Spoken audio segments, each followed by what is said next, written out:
Jared, take one, Mark.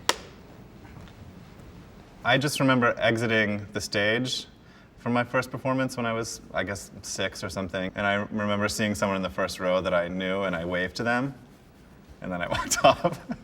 Very professional. Very professional from day one.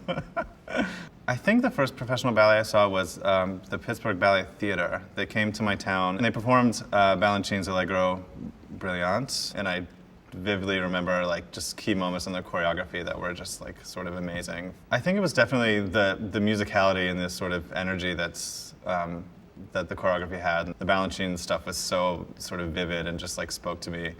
I moved to New York when I was 16, a sophomore in high school. Yeah, I was totally ready to go. I mean, probably years before that, but my parents weren't too keen on it. My friends and I would go to the ballet basically every night that we could. That's all I remember from my first year at SAB was going to class, not doing homework, and just going to the ballet every night, and then going out afterwards and like for Chinese food or something, and then just talking about ballet, and then getting up the next morning and sort of repeating the same process. Traveling in time, not as a dancer. If I could go back with antibiotics, maybe I would go to like maybe ancient Rome, as long as I'm one of the like aristocrats. What appeals to you about ancient Rome? Well, just the power and like the things that they were able to build, and the violence is somewhat appealing, at least on TV. Downtime is usually probably Netflix on my couch. Amazing how many things you can watch in order to not write a paper. Most recently, I've been really wanting to go to Iceland. It just looks amazing, and that was a terrible story. Sorry.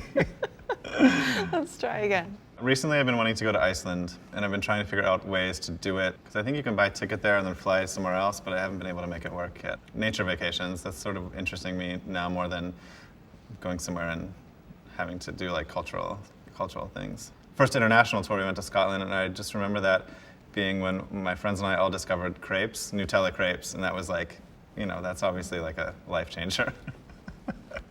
One of my main hobbies is playing the piano, which I've done since I was probably 8 years old.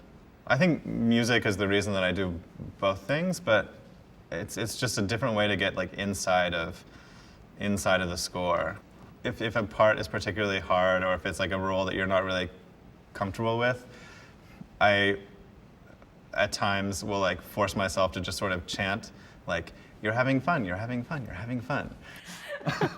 I think one of the most special stage memories was the first time I performed Serenade, and I walked through this line of women towards my partner very slowly, and the music is amazing, and it was like one of those moments when you're on stage and it's like an out-of-body experience, and it's like I was above me watching me, and it was completely bizarre because in rehearsal I never felt that, but then suddenly it felt like very sort of, I don't know, like profound in a way that I was not quite prepared for.